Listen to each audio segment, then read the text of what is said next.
Hey guys, I'm in pain. So Mizuki finally came out, and things got a little wild to put it lightly. To summarize to people who don't keep up with the Night Court storyline, after 3 IRL years, Mizuki had finally decided to try and come out to Enna and was outed by their bullies instead. As for each new event, we got a new banner and a set of cards to go along with it, and my goal in today's video is to analyze each one of these new cards. We'll start with each of the normal cards, then the train variants of each as well, discussing hidden details and symbolic imagery within them. If you like the video, I encourage you to give it a like and subscribe to the channel. That way I know you guys want more content like this. This game is funny. Imagine pulling for the trans girl getting outed banner. To preface this video, despite being completely unconfirmed, I will be approaching this subject under the guise that Mizuki is indeed a trans girl, but I'll still be using they them pronouns for them. I don't support the notion that Mizuki could be cisgender in any real way, really.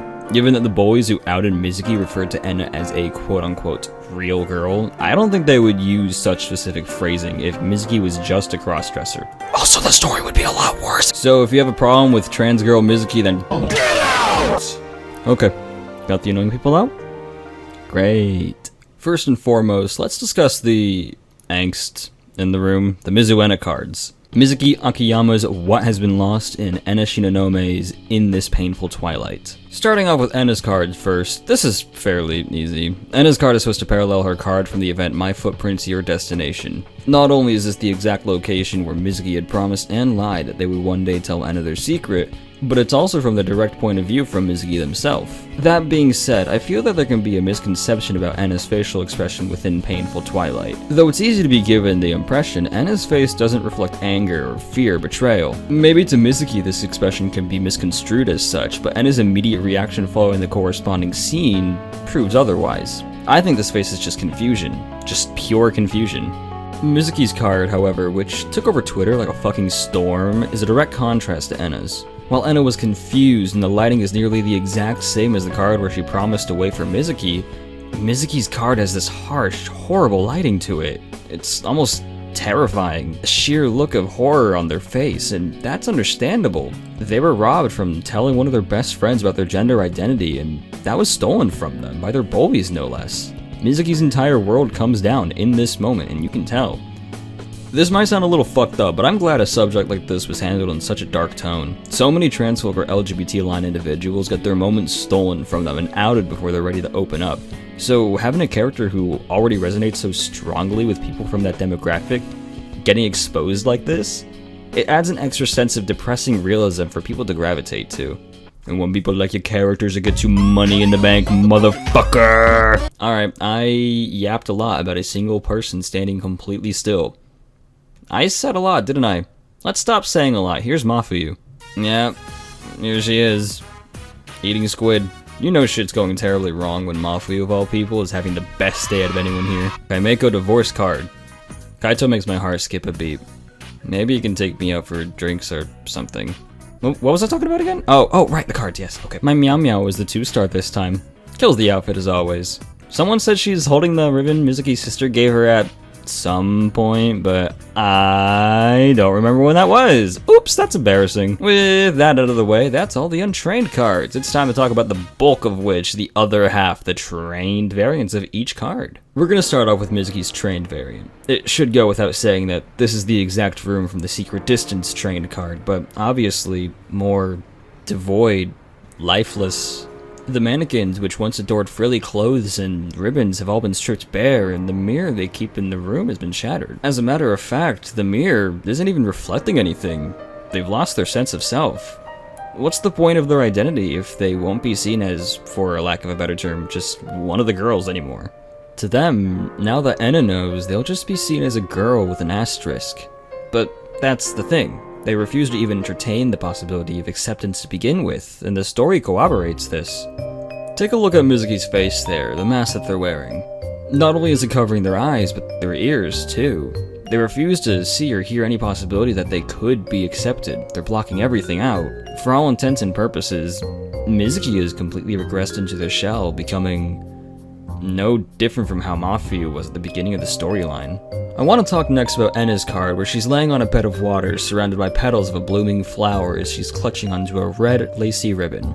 I'd like to think that the ribbon itself is supposed to represent Mizuki just as a person. Despite everything, and despite how confused she feels, Anna doesn't want to let go of Mizuki, even though they've begun to completely isolate themselves from the others. I'd also like to imagine that this card parallels Mizuki's initial 3-star, which depicts them laying similarly on a bed of water with a forlorn reflection. However, in Enna's card, there is no real reflection. Not her own and not Mizuki's. If I had to throw my hat in the ring, perhaps it's because Enna is a much more authentic person than Mizuki portrays themselves to be, so there's no need for one. What's most important is that ribbon. And my final thing to point out about this card, it should be said that while faint, as the ribbon goes onward and proceeds off-screen, it begins to become more desaturated, which leads us straight into Mafuyu's card, the third train card we'll be looking at here. Mafuyu sits at a distance from the ribbon, which is tied around a singular discarded umbrella. The ribbon this time is wrapped into a bow around the handle, which Mafuyu stares at with a faint, dismayed expression. I think the umbrella serves a purpose to link Mizuki and Mafuyu's shared bond, harkening back to the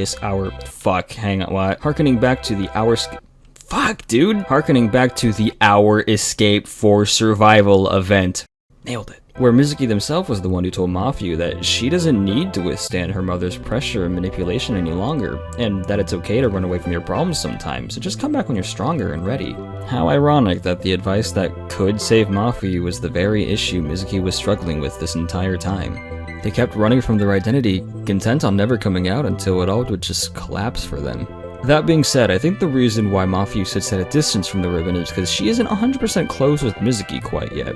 They may be friends, and Mizuki was there for them when they needed it, but she isn't quite as there and emotionally available as Enna is. Perhaps in a future event, umbrellas could act as a symbol of their friendship and trust within one another.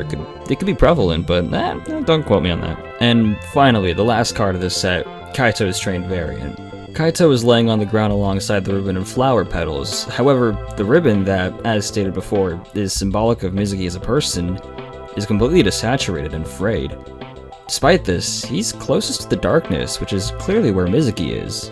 That's all I have for the Kaito card. I can't seem to get much of a read out of this one. Maybe Kaito's firm and direct attitude to approaching situations could be a useful asset in dragging Mizuki's wallowing ass out of their self-suppression. I don't know. I'm sort of reaching with this one. With that, that's every single card from this event. What do you think about my analysis? Do you have any thoughts of your own, or did I miss something crucial in my thoughts? What did you think of the Mizuki event? Were you just as distraught as everyone else online was? Leave your thoughts in the comments below. Thanks for watching the video. If you like this sort of content, please check out some of my other videos and support me by liking and subscribing. It does a lot with the algorithm, and I want to get my name out there.